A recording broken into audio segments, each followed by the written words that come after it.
চাইলে পৃথিবীতে খুব বেশি দিন বেঁচে থাকতে পারবো না। আমাদের সকলকে ইন্তেকাল করতে হবে, সকলকে আল্লাহর সামনে হাজির হতে হবে। এই দুনিয়ায়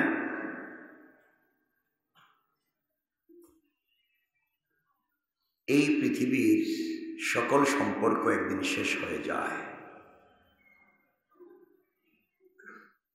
একদিন চলার পথে সন্তানেরাও তাদের পরিবার নিয়ে ব্যস্ত হয়ে যায়। এই সময় পড়ে থাকে শুধু স্বামী স্ত্রীর সম্পর্ক। এজন্য চলার পথে আমরা যদি স্বামী স্ত্রীর সম্পর্ককে, স্বামী স্ত্রীর বন্ডিংকে, স্বামী স্ত্রীর কেমিস্ট্রিকে চমৎকার করতে পারি, স্বামী স্ত্রী একজন আরেকজনকে যদি ঠিক মতো বুঝতে পারি, স্ত্রী স্বামীকে, স্বামী স্ত্রীকে ভালোবাসা, মহাব্বত, সম্মান এটা যদি ঠিক মতো রাখতে পারি, তাহলে আমাদের পরিবারগুলো সুন্দর হবে। আর স্বামী স্ত্রীর সম্পর্ক যদি সুন্দর না হয়, পরিবারও সুন্দর থাকবে না, কারো মানসিক অবস্থা ভালো থাকবে না, এবং এই পরিবারের সন্তানও ভালো হওয়ার কোনো সুযোগ থাকবে না। কারণ যে সন্তানকে নিয়ে আপনি স্বপ্ন দেখেন, আমার সন্তান এই হবে, আমার সন্তান ওই হবে, এই যে চিন্তা করলেন, সন্তান জন্ম নিয়েছে স্বামী স্ত্রীর ব্লাডের সংমিশ্রণে। আপনি যাকে নিয়ে এত স্বপ্ন দেখলেন, এই সন্তান ভালো হতে গেলে স্বামী স্ত্রীর সম্পর্ক ভালো হওয়া লাগবে। স্বামী স্ত্রীর সম্পর্ক যদি ভালো হয়, তাহলেই কেবলমাত্র সন্তান ভালো হওয়ার সম্ভাবনা আছে। একটা সন্তান আলিম হয়ে যাওয়া, হাফেজ হয়ে যাওয়া, বড় বুজুর্গ হয়ে যাওয়া, এটার নাম সফলতা নয়। একটা সন্তান সে মানুষ হতে পারল কিনা, সমাজের মানুষকে মানুষ হিসাবে মূল্যায়ন করতে পারল কিনা, তার মধ্যে উত্তম চরিত্র আর আদর্শ আছে কিনা, এগুলা যতক্ষণ পর্যন্ত পরিষ্কার না হবে, ততক্ষণ পর্যন্ত একজন মানুষ পূর্ণাঙ্গ মানুষ হতে পারে না। আমার কথা কি আপনারা বুঝতে পেরেছেন? এই জন্য মনোযোগ দিয়ে শুনবেন। মহিলাদের সাথে যে সম্পর্ক, মানে স্বামী স্ত্রীর সম্পর্ক, খুব মনোযোগ দিয়ে শুনবেন। ঘাট তেরামি করে নয়, আন্তরিকতা দিয়ে মহিলাদের সাথে সুন্দর আচরণ প্রদর্শন করে জীবনকে সুখী করা যায়। কথা বুঝতে পেরেছেন? এ বিষয়ে রাসূল পাক সাল্লাল্লাহু আলাইহি ওয়াসাল্লাম মানুষের জীবন চালাতে গিয়ে অনাকাঙ্ক্ষিত পরিণতি হতে পারে, ভুল হতে পারে, এই জন্য রাসূল অনেক কথা বলেছেন। তিনি বলেছেন, তোমরা নারীদের সাথে হিতাকাঙ্ক্ষী হও, নারীদের সাথে বন্ধুসুলভ আচরণ করো, নারীদের সাথে, স্ত্রীর সাথে ভালোবাসাপূর্ণ আচরণ করো। কে বলেছেন? বললেন না। কে বলেছেন? রাসূল পাক সাল্লাল্লাহু আলাইহি ওয়াসাল্লাম। তিনি বলেছেন, চলার পথে একজন পুরুষ একজন নারীর হিতাকাঙ্ক্ষী হবে,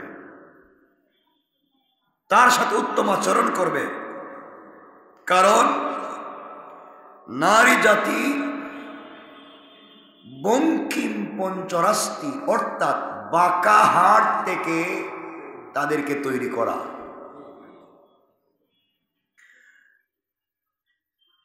হাড্ডির যে অংশ থেকে তৈরি করা, উপরের অংশ বাঁকা,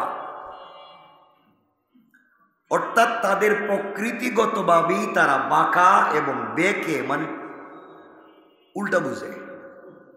কথা বলেন, আমি খুব খারাপ বলে ফেলছি, মানে আর সহজ শব্দ খুঁজে পাচ্ছি না, এই জন্য বললাম। এদেরকে যত সোজা বুঝাবেন, এরা উল্টা বুঝে। একে ভালো কথা বলবেন, সে মনে করবে আপনি খারাপ বলছেন। আপনি সুন্দর করে বুঝাবেন, সে মনে করবে আপনি আরো কি বলে ফেলছেন।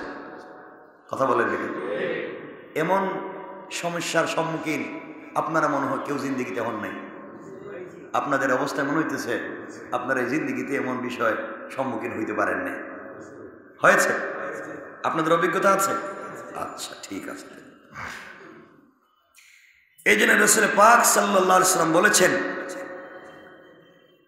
এরা জন্মসূত্রে বাঁকা, একটু বেশি বুঝে। কথা বুঝেন নাকি?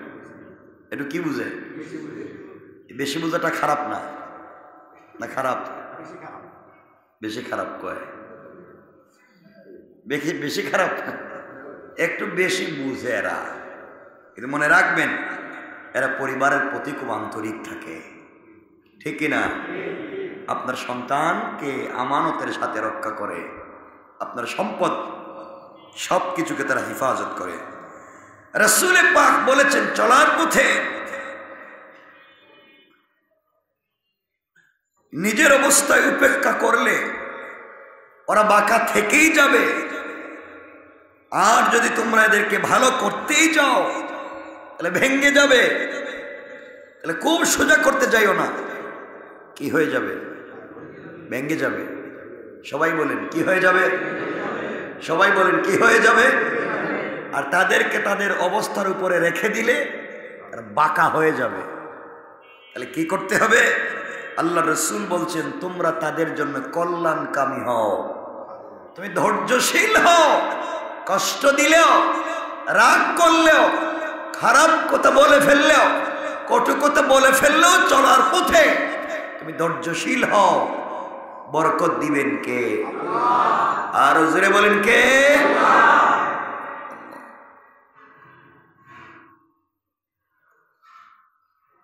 সুতরাং এখান থেকে পরিষ্কার হয়ে গেল, একজন স্ত্রীর নিকট থেকে যত বড় আদর্শের ব্যবহারই আশা করা যাক না কেন, তার মধ্যে কিছু না কিছু বাঁকামি থাকবে। কথা বলে না কেন? আপনি বলছেন সকাল 10টায় এক জায়গায় যাওয়া লাগবে, সকাল 7টার ভিতরে রেডি হওয়ার কথা। হ্যাঁ, দেখবেন সকাল 10টায়, মানে হ্যাঁ 9:45 রেডি শুরু হয়েছে। কথা বলেন না কেন? মানে তার ওই বাঁকামিটা তার মধ্যে থেকে যাবে। গাড়ি ছেড়ে দিতেছে, সে এখন মেকআপ করতে পারে না। কি বললাম? খুব খারাপ বলে ফেলছি। এরপরে দেখবেন বাসা থেকে একবার সিঁড়িতে নামতেছে, আরেকটা জিনিস রেখে আসছে, ব্যাগ একবার আনছে গিয়া ব্যাগ, তো আবার বলতেছে না না আর 1 মিনিট দাঁড়ান, আমার আমার আমার মোবাইল রেখে আসছে, তো আবার গেছে আরেকটা। মানে এর অর্থ হলো সেগুলা করবেই, এটা তার স্বভাব, এটা তার, কথা বললেন না, এটা তার এই স্বভাব চরিত্র জন্মগত। এটা সৃষ্টি করেছেন কে? আওয়াজ করে বলেন কে?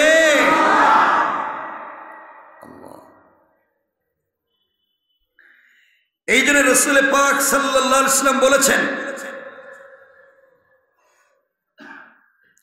সম্পূর্ণভাবে স্বামীর মনে অঙ্কিত সরল পথে সে চলতে নাই পারে, অর্থাৎ স্বামী যেভাবে চলতে বলেছেন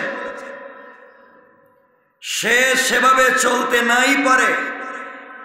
স্বামী যেই পথের কথা বলেছে সে সেভাবে চলতে নাই পারে, বরং বাঁকা পথে সে চলে যেতেই পারে। এই জন্য রাসূল পাক সাল্লাল্লাহু আলাইহি ওয়াসাল্লাম বলেছেন, তুমি যদি একবারে পরিষ্কার সোজা করতে যাও তাহলে হাড় ভাঙ্গার মতো ভেঙে যাবে। সে যখন বাঁকামি করবে, সে যখন উল্টামি করবে, তুমিও যদি তার সাথে এগুলা করতে যাও ভেঙে যাবে, অর্থাৎ তোমার রাগ উঠে যাবে, দাম্পত্য জীবন ভেঙে যাবে, তুমি তাকে তালাক দিয়ে দিবে। ঠিক কিনা? কথা বলেন। রাসূল সাল্লাল্লাহু আলাইহি ওয়াসাল্লাম বলেছেন, কোন মুমিন পুরুষ যেন কোন মুমিন নারীকে ঘৃণা না করে। কে বলেছেন? রাসূল পাক বলেছেন, কোন মুমিন পুরুষ যেন কোন মুমিন নারীকে ঘৃণা না করে, কারণ সে তার একটা গুণ অপছন্দ করলেও তার মধ্যে অনেকগুলা গুণ আছে যেগুলা মুগ্ধ করে, ঠিক কিনা বলে? আপনার স্ত্রীর মধ্যে অপছন্দের গুণ থাকতে পারে, কিন্তু তার মধ্যে ভালো গুণও আছে। আপনি একটু মাথা ঠান্ডা করে নিরিবিলি চিন্তা করে দেখবেন তার মধ্যে অনেকগুলো ভালো ভালো গুণ পেয়ে যাবে, নাকি? কথা বলেন না কেন? তালাক দেওয়ার সময় শুধু খারাপ গুণগুলা মাথায় আসে, নাকি? এখানে কেউ আসেননি যে বৌরি এভাবে তালাক টালাক দিয়েছিলেন 2-4 বার? কেউ আসেননি? মনে হচ্ছে না, ভুলে গেছেন। এই জন্য চলার পথে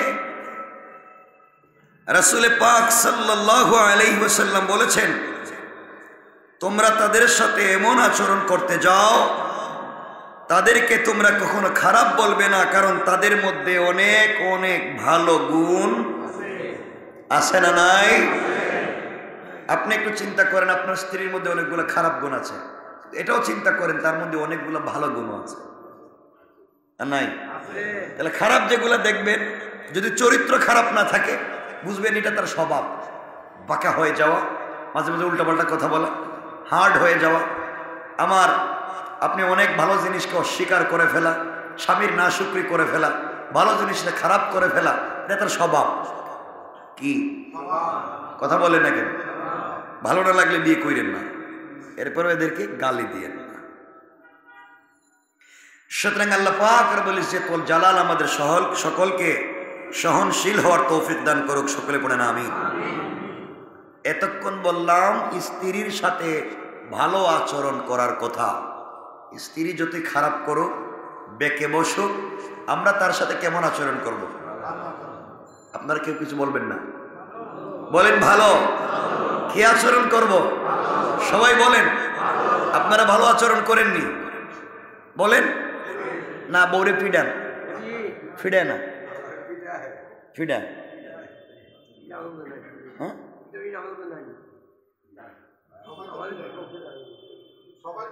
মাঝে মাঝে ফিডায়, ঠিক কিনা? মাঝে মাঝে ফিডায়নি না, বউ স্বামীরে ফিডায়, আমি তো বুঝতেছি না কে কারে ফিডায়, আল্লাহ পাক জানে। মাঝে মাঝে ভালোবাসা পূর্ণ তিরস্কার হতে পারে, কিন্তু মারামারি করা, খারাপ আচরণ করা ঠিক বলেন? ঠিক। এরপরে এতক্ষণ বললাম স্ত্রীর কথা, এখন স্বামীর কথা বলে। স্বামী হচ্ছে এমন একজন পুরুষ যার সাথে স্ত্রী রক্তের কোনো সম্পর্ক নাই, না আছে? আসেনি? আপনার স্ত্রীর সাথে আপনার রক্তের সম্পর্ক। স্বামী এমন একজন পুরুষ যার সাথে স্ত্রী রক্তের কোনো সম্পর্ক না থাকলেও ইসলাম তাকে প্রাধান্য দিয়েছে জন্মদাতা বাবারও আগে। সুবহানাল্লাহ বললেন না? একজন স্বামীকে এত প্রাধান্য দিয়েছে একজন জন্মদাতা বাবারও আগে। একমাত্র তিনি এমন একজন মানুষ যার সাথে সবকিছু শেয়ার করা যায়, যার কাছে কোনো জিনিস গোপনীয়তার প্রয়োজন হয় না। সে কে? কথা বলেন না কেন? স্বামী। স্বামী এমন একজন পুরুষ যার কাছে কোনো জিনিস গোপন করার প্রয়োজন পড়ে না। সুতরাং সর্বপ্রথম এই পৃথিবীর সৃষ্টিতে যেই সম্পর্ক দিয়ে তৈরি হয়েছে, এই সম্পর্কটা স্বামী স্ত্রীর। পৃথিবীর প্রথম সম্পর্ক কথা বলেন, বাকি সব এরপরে। আদম এবং হাওয়া কি ছিলেন? তাহলে পৃথিবীর প্রথম সম্পর্ক কিসের? স্বামী স্ত্রীর। স্বামী যতটা আপন হয় স্ত্রীর, কথাগুলো ভালো করে বুঝবেন, স্বামী যতটা আপন হয় একজন স্ত্রীর, আবার স্বামী স্ত্রীর সম্পর্ক ততটাই ঠুনকু হয়। স্বামী স্ত্রী একে অপরের যত আপন, সম্পর্ক ঠুনক, নাকি? আপনাদের কি মনে হয়? কথা বলেন না। স্বামী স্ত্রীর সম্পর্ক খুব কঠিন না হালকা? হালকা। কঠিন না হালকা? একেবারে হালকা। স্বামী স্ত্রীর একজন আর একজনের প্রতি যতই ভালোবাসা থাকুক, সম্পর্ক একেবারেই হালকা, আর আগে হোক কিংবা হাসি ঠাট্টায় হোক, 3 তালাকেই সম্পর্ক শেষ। ঠিক না? মুহূর্তেই হালাল স্ত্রী হারাম হয়ে যায়। ঠিক কিনা বলেন? তাহলে এই পৃথিবীতে স্বামী স্ত্রীর সম্পর্ক সব থেকে গভীর, জন্মদাতা বাবার চাইতেও বেশি, কারণ তার সাথে সবকিছু শেয়ার করা যায়। কিন্তু মনে রাখবেন, এই সম্পর্কটাও ঠুনকু 3 তালাকে শেষ হয়ে যায়, হালাল থেকে হারাম হয়ে যায়। অথচ রক্তের সম্পর্কে যত যাই হোক, কখনো হালাল হারাম হয় না, হারাম হালাল হয় না। বাবা যতই খারাপ হোক, মা যতই খারাপ হোক, সারা জীবন মাই থাকে, সারা জীবন বাপই থাকে, পর হয়ে যায় না। কিন্তু স্বামী স্ত্রীর সম্পর্ক তালাক দিলেই পর হয়ে যায়। কথা বলেন না কেন? এই জন্য স্বামী স্ত্রীর এই মহৎ সম্পর্কের যত্ন নিতে হয়। যত্ন যত বেশি নেবেন, ভুল বোঝাবুঝি কম করবেন, রাগের মাথায় সম্পর্ক শেষ না করবেন, যত যত্ন নিবেন, এই সম্পর্ককে সুদৃঢ়, এই সম্পর্ককে শক্ত করে দিবেন কে? আরো জোরে আওয়াজ করে বলেন কে? আল্লাহ। সম্পর্কের যত্ন নিন। যাকে ছাড়া আপনি ভালো থাকতে পারবেন না, তাকে রাগের মাথায় পর করে দিবেন না। আমার কথা আপনারা বুঝতেছেন? স্বামী স্ত্রীর সম্পর্কের যত্ন নিন। যাকে ছাড়া আপনি ভালো থাকতে পারবেন না, তাকে রাগের মাথায় পর করে দিবেন না। রাগ চলে গেলেও, স্ত্রী একবার হারাম হয়ে গেলে অত সহজে হালাল করা যায় না। কথা বলেন না কেন? আপনারা তো তালাক দিয়ে বলবেন আমি বুঝি নাই কিছু, এই তো বুঝতে মনে করছেন হালাল হয়ে যায়, কিন্তু এটা সম্ভাবনা নাই।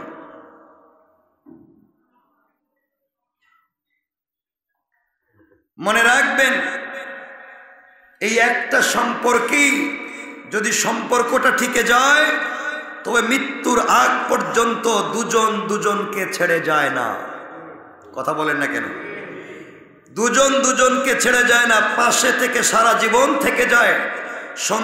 সন্তান যতই আদরের হোক, তারা ঠিকই এক সময় নিজেদের সংসার নিয়ে ব্যস্ত হয়ে যায়। সব সন্তান বাবা মায়ের পাশে তাদের বৃদ্ধ বয়সে থাকতে পারে না। ঠিক কিনা? আওয়াজ করে বলেন না কেন? থাকতে পারে না। থেকে যায় শুধু স্বামী স্ত্রী সম্পর্ক, থেকে যায় বুড়ার বুড়ির সম্পর্ক। সুতরাং মানুষ একে অপরের পাশাপাশি যদি থাকতে চায়, ভুল বুঝাবুঝি কমাইয়া একে অপরকে ভালোবাসতে শিখতে হবে। পরিবারও সুন্দর হবে, ভালোবাসাও তৈরি হবে, বরকত হবে, সন্তানও ভালো হবে। উত্তম বরকত দিয়া জান্নাতি বানাইয়া দিবেন কে? আমার কথা কি আপনারা বুঝতেছেন? তাহলে স্বামী স্ত্রীর সম্পর্ক সুন্দর করবো তো ইনশাল্লাহ। একটা বিষয় খেয়াল করুন, আপনি যাকে বেশি ভালোবাসবেন, তার অল্প আঘাতেই আপনি কষ্ট পাবেন বেশি। কথা বলেন না কেন? সুতরাং স্বামী স্ত্রী সম্পর্কটাও তেমন, যতটা আপন ততটাই ঠুনকো। কথা বলেন না কেন? স্বামী স্ত্রী সম্পর্কটা খুব আপন না? আপনাদের কাছে কেমন? আওয়াজে মনে খুব খারাপ মনে হইতেছে। আওয়াজে মনে হইলে দেখতে মনে মনে দেখতেই পারেন না দিয়ে চোখে। স্বামী স্ত্রীর সম্পর্ক আপন না খারাপ? সবাই বলতে হবে। আপনার চিন্তা করেন না, একটা মেয়ে একটা বাবার বাড়িতে 20-25 বছর থাকলো, বড় হইল, মা বাপ ভাই বোন আত্মীয় স্বজন সব ছেড়ে দিয়া তোমার হাত ধরে চলে এসেছে। কোন সম্পর্ক হলে চলে আসতে পারে? ঠিক কিনা? সুতরাং এই দুজন দুজনের মধ্যে যদি বোঝাপড়া আর ধৈর্য সহ্য যদি ভালো হয়, এগুলো যাদের যত বেশি, তাদের সম্পর্ক তত মজবুত, ধৈর্য বেশি রাখতে হবে, একজন আর একজনকে বেশি বুঝতে হবে। কারণ রাগ করে একবার ভেঙে গেলে আফসুস করা ছাড়া কোনো পথ থাকবে না। স্বামী স্ত্রীর সম্পর্ক যদি ভেঙে যায়, বাপ তার সন্তান তার মাকে হারাবে, সন্তান তার বাপকে হারাবে, সন্তান মায়ের আদর পাবে না, সন্তান বাবার আদর পাবে না। আপনি তো দিব্যি ঘুরে বেড়াবেন, কিন্তু সন্তানকে তার মায়ের আদর থেকে আপনি মাহরুম করবেন। কথা বলেন না কেন? এজন্য এগুলা করা যাবে? আমার কথা বুঝতেছেন আপনারা? এজন্য স্বামী স্ত্রীর সম্পর্ককে চমৎকার করতে হবে। বলেন ইনশাআল্লাহ। আল্লাহ আমাদের কবুল করুন। সবাই একটু জোরে বলেন আমিন। প্রথমে বলেছি স্ত্রীর সাথে ভালো আচরণ করার, এরপরে বলছে স্বামীর সাথে ভালো আচরণ করার, এরপরে বললাম দুজন মিলে একটা পরিবারকে সুন্দর করার। আল্লাহ কবুল করুক, বলেন আমিন। এরপরেও চলার পথে যখন দেখবেন খুব কাছের কেউ আপনার সাথে প্রতারণা করে, চলার পথে খুব কাছের কেউ আপনার সাথে প্রতারণা করে, চলার পথে দেখেন যে খুব কাছের কেউ আপনার সাথে প্রতারণা করে, আপনি ভেঙ্গে পড়ে যাবেন না। মনে রাখবেন ইউসুফ আলাইহিস সালামের সাথে আপন ভাইয়েরাই তো প্রতারণা করেছিল। কথা বলেন না কেন? ইউসুফের সাথে প্রতারণা করেছিল কে? সবাই বলেন, সবাই বলেন ভাইয়েরা। সুতরাং আপনার সাথে যদি খুব কাছের মানুষ, মহব্বতের মানুষ, আপনি ডিপেন্ডেন্ট, ইন্ডিপেন্ডেন্ট নয়, আপনি ডিপেন্ডেন্ট যার ভালোবাসায়, এই মানুষও যদি আপনার সাথে প্রতারণা করে ভেঙ্গে পড়ে যাবেন না। ইউসুফ আলাইহিস সালামের সাথে প্রতারণা করছে তার ভাই। যখন আপনার পিতামাতা আপনার প্রতিপক্ষ হয়ে দাঁড়ায়, কে? মাঝে মাঝে দেখবেন সন্তানদের প্রতিপক্ষ মা বাপ। এমন পরিবারে হয় না? আপনাদের না হলে এটা আমি জানি, আমার অনেক অভিজ্ঞতা আছে। সন্তানের প্রতিপক্ষ মা বাপ হয় না? আপনি যখন দেখবেন আপনার পিতামাতা আপনার প্রতিপক্ষ হয়ে দাঁড়িয়েছে, ভেঙ্গে পড়ে যাবেন না। মনে রাখবেন ইব্রাহিম আলাইহিস সালাম নিজ পিতার প্রতিপক্ষ হওয়ার কারণেই আগুনে বাপ সন্তানকে ফেলে দিয়েছে। ঠিক কিনা বলেন? কষ্ট পায়েন না। যখন আপনি দেখবেন ঘোর বিপদে পতিত হয়ে বের হওয়ার কোনো আশা খুঁজে পাচ্ছেন না, রাস্তা নাই, এমন বিপদে পড়েছেন, বাঁচার কোনো পদ্ধতি নেই, এমন বিপদে পড়েছেন কোনো পথ নাই, আশা ছেড়ে দিয়েছেন, বাঁচার আর পদ্ধতি নাই, উপায় নাই, এমন বিপদে পড়েছেন। আশার শেষ আলোটুকু অন্ধকার হয়ে গিয়েছে। যেই খড়কুটুতে ধরে আপনি বেঁচে থাকবেন তাও ভেঙে গিয়েছে। আমরা গ্রামের ভাষায় বলি, যেই ডালে ভর করি সেই ডাল ভেঙে যায়। আপনি যদি এমনও বিপদে পড়ে যান, আপনি আশাহত হয়ে যাবেন না, আপনি ভেঙ্গে পড়ে যাবেন না, আপনি কষ্ট পাবেন না। মনে রাখবেন এই সময় ইউনুস আলাইহিস সালাম মাছের পেটে অন্ধকার প্রকোষ্ঠে থাকবার পরেও আশা ছেড়ে দিয়েছিলেন। এক তো পানির নিচে, তা সাগরের নিচে, তা আবার জীবন্ত মাছের পেটে, বেঁচে থাকবার সব আশাও যখন শেষ, বাঁচিয়ে দিয়েছেন কে? আর জোরে বলেন কে? এই জন্যে ঘোর বিপদে পড়ে গেলেও আল্লাহর উপর থেকে ভরসা হারিয়ে দিবেন না, বাঁচাইয়ে দিবেন কে?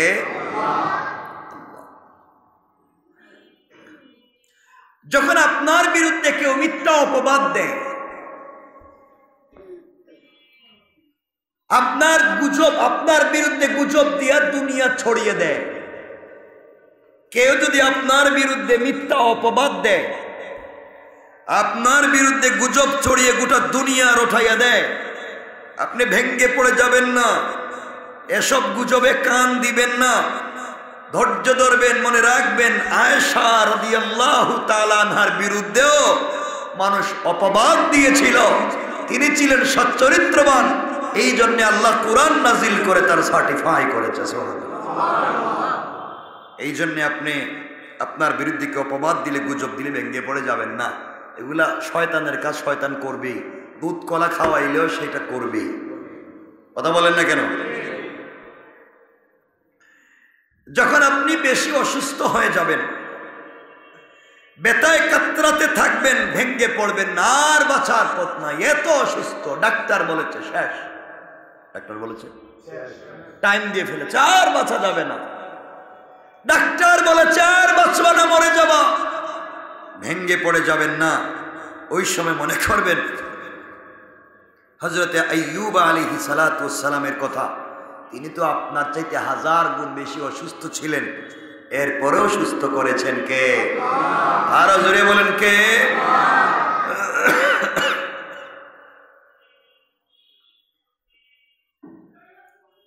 আপনি যখন নির্জনে একাকিত্বে হয়ে যাবেন, একা একা কষ্ট পাচ্ছেন, ভেঙ্গে পড়বেন না। নির্জনে একা, কেউ আপনার সাথে নাই, আপনি একেবারেই একা, ভেঙ্গে পড়ে যাবেন না।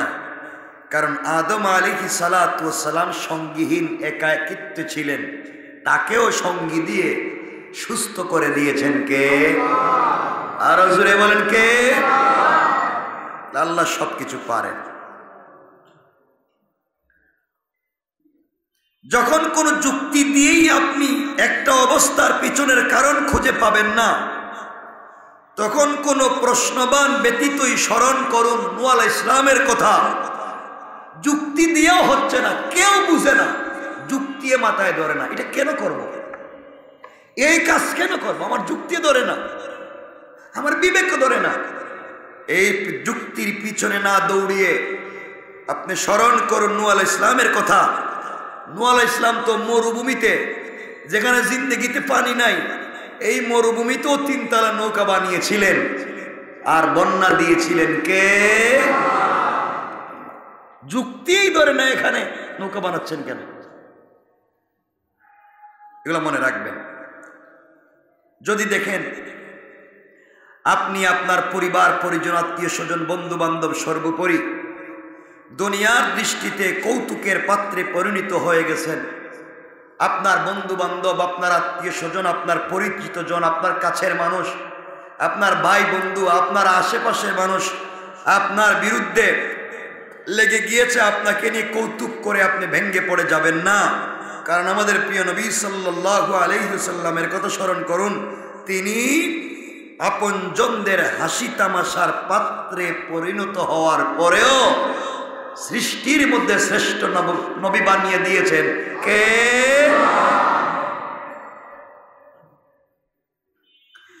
সুতরাং এই দুনিয়ার জমিনে আল্লাহ তাআলা তার প্রেরিত সকল নবী রাসূলগণকে পরীক্ষায় ফেলেছিলেন, তাদেরকে উদ্ধার করেছিলেন এজন্য যে যাতে করে দিন পালনের ক্ষেত্রে পরবর্তী উম্মতেরা ধৈর্য ধারণ করতে পারে। সুতরাং নিশ্চয় আল্লাহ বলেছেন ধৈর্য ধারণকারীদের সাথে তিনি আছেন। ধৈর্য ধারণকারীদের সাথে কে আছেন? আল্লাহ। আরো জোরে বলেন কে? আল্লাহ। এই জন্য আল্লাহ রাব্বুল ইজ্জত ওয়াল জালাল বলেছেন, গোলাম রে, এই দুনিয়ার জমিনে চলার পথে গোলাম, দিলের ভিতরে কষ্ট নেওয়ার কোনো সুযোগ নাই, দিলের ভিতরে ব্যথা নেওয়ার সুযোগ নাই। তোমাকে যদি পরিবার থেকে কেউ কষ্ট দেয়, স্ত্রী থেকে অথবা মা বাপ থেকে, ভাই বোন থেকে কষ্ট দেয়, পরিবারের ভিতরে ভেঙ্গে পড়ে যাইও না। মনে রাখবা সবাই তোমাকে ভুলে গেলেও আমি রব তোমাকে ভুলে যাব না। এই জন্য দুনিয়ার জমিনে চলার পথে আমরা যদি আল্লাহ রাব্বুল ইজ্জত ওয়াল জালালকে খুশি করতে পারি, আল্লাহ রাব্বুল ইজ্জত ওয়াল জালাল বলে দিয়েছেন, বান্দারে তুমি যদি চলার পথে আমি আল্লাহকে খুশি করতে পারো বান্দা, আমি খুশি হয়ে গেলে পুরা দুনিয়াও যদি তোমার উপরে নাখুশ হয়ে যায়, আমি আল্লাহ তোমাকে খুশি করে জান্নাতের ওয়াদা দিতে পারি। এই জন্য চলার পথে দুনিয়ার জমিনে যদি আপনি আমি উত্তম সন্তান আশা করি, চলার পথে যদি ভালো ভালো সন্তান আশা করি, এক নম্বরে স্বামী স্ত্রীর সম্পর্ককে চমৎকার করা লাগবে। স্ত্রী স্বামীকে ভালো করে বুঝতে হবে, স্বামীও স্ত্রীকে, স্ত্রী স্বামীকে ভালো করে বুঝতে হবে। একজন আরেকজনের বোঝাপড়া কেমিস্ট্রি যদি চমৎকার হয়ে যায়, এই পরিবারের ভিতরে বরকত দিয়ে দিবেন কে?